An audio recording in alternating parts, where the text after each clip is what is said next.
Yerine bırakabilirim.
Toplumda ilaç kullanım kültürü maalesef bilinçsiz bir şekilde oluyor. Yani bizim Batman Eczacı Odası olarak yapmış olduğumuz halk boyutunda akılcı ilaç kullanma ile ilgili eğitimlerimiz falan oluyordu. Halkla yapmış olduğumuz diyaloglar neticesinde maalesef doğru düz ilaç kullanım alışkanlığı çok da doğru olmadığını sonucuna falan ulaşıyoruz.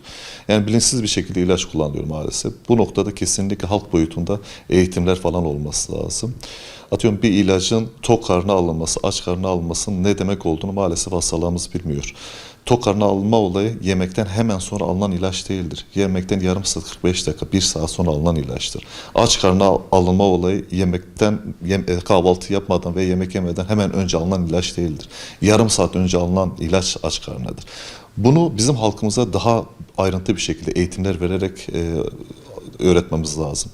Genel olarak doktora hasta geldiği zaman uygun endikasyon neticesinde belirlediği bir kalemden sınırsız sayıda istediği ilacı falan yazabiliyor ama bu noktada etik dışı şeyler olmuyor mu? İlla ki oluyor. Hani Türkiye'nin her tarafında maalesef hekimlerin ilaç firmalarıyla anlaşmalı bir şekilde yapmış oldukları etik dışı şeyler olmuyor değil. Yani endikasyon dışı ilaç yazılımı maalesef oluyor. Hastalarımızın en büyük yanılgısı şu. Hekim tarafından atıyorum 10 tablet olarak 5 günlük tedavi günde 2 defa belirleniyor. Hasta birinci, ikinci günü kullandıktan sonra semptomlarda bir iyileşme falan gördükten sonra ilacı bırakıyor. Yani tedaviyi yarıda kesiyor.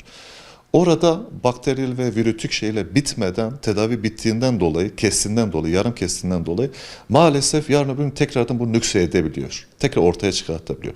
Bir de şöyle bir sıkıntı var. Avrupa ülkelerinde, gelişmiş ülkelerde tekli ilaç sistemi var. Atıyorum mesela ilacın içerisinde 30 tane var. Hasta 10 tane kullanması lazım.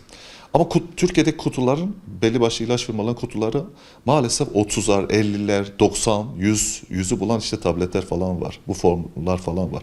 Hastalar bazen sadece 10 tane kullanıyor, 90 tanesi çöpe gidiyor. Bu milli servet noktasında da büyük bir kayıptır. Evde yarım bırakılan tedavilerden dolayı fazla ilaç kalınıyor. Bir de endikasyon dışı alınan ilaçlar ve yazılan ilaçlardan dolayı. Atıyorum 5 tane ilaç yazılıyor. Hastamız bunun ikisini kullanıyor, üçünü kullanmıyor, üçü evde kalıyor. Bunlar çok çok büyük bir problem. Biz Batman Eczacı Odası olarak geçmişte şunu yaptık. Evdeki fazla ilaçları toplatılıp imha edilmesini sağlayabilecek veya belli başlı yerlere falan vererek kurumlara, sağlık ocaklarına ve sağlık il müdürlüğüyle yapılan bir çalışmayla halka ulaştıracak, bedava ulaşılabilecek bir sistem üzerine falan biz çalıştık. Nispeten başarılı da olduk, başarısız olduğumuz taraflar da vardı ama biz bu sene yapacağımız ilk projelerden bir tanesi de bu olacak. Seçimimiz yeni bitti. Evlerdeki fazla ilaçları biz toplayıp bunlarla ilgili bir proje geliştireceğiz inşallah. Evet. Ben eczanede kaldığım zaman mesela hastalar geliyor, atıyorum mesela şu ilacı falan istiyor. Nereden bu ilacın iyi olduğunu falan biliyorsun? İşte teyzem söyledi, arkadaşım söyledi, şu söyledi, bu söyledi. Bunlar üzerine bir sağlık sistemi falan olamaz. Yani kulaktan dolma. Artı bize bir televizyon kültürü falan oldu. Bu televizyon kültürüyle birlikte gördüğün her şey maalesef direkt kabullenip ama eczacı veya doktorun söylediği şey falan kabullenmeyen bir kitle falan oluşmaya başladı. Bunun tek bir çözümü var. Kesinlikle akılcı ilaç kullanımını biz halka bu eğitimlerle falan öğretmemiz lazım. Öbür türlü ciddi anlamda sıkıntılar var. Düzensiz kullanılan ilaçlar karaciğerde toksitele neden oluyor. Böbrek yetmezliğinden tutun birçok hastalığa falan neden olabiliyor. Evet. Peki bu tedavi süreci ve ilaç kullanımının eğitimdeki yeri nedir? Ders kitaplarında ve TV'lerde bu konu yeterince öğretiliyor mu? Şimdi TV'lerde hiçbir şekilde öğrenemezsiniz. Bugün normal bir baş ağrısından dolayı internette bir araştırma yaptığınız zaman kanser şüphesi olduğu fikri insanda bölünüyor maalesef. Çünkü o kadar farklı fikirler falan var ki bunu öğrenebileceği tek bir şey vardır. Eczacıyla en yakın sağlık danışmanıdır.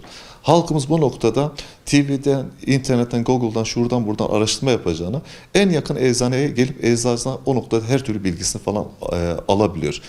TV'lerde yapılan yayınları ben doğru bulmam. Niye? Bu kez akılcı olma ilaç kullanımı teşviği yapılır.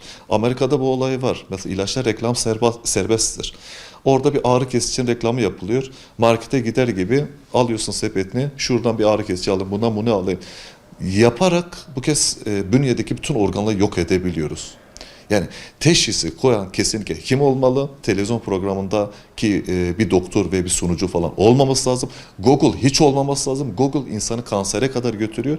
Yani normal bir baş ağrısıyla başlarsın. Oradaki yani yanlış bilgilerle maalesef bu kez paranoyak bir ruh haline falan bölünebiliyorsunuz. Evet.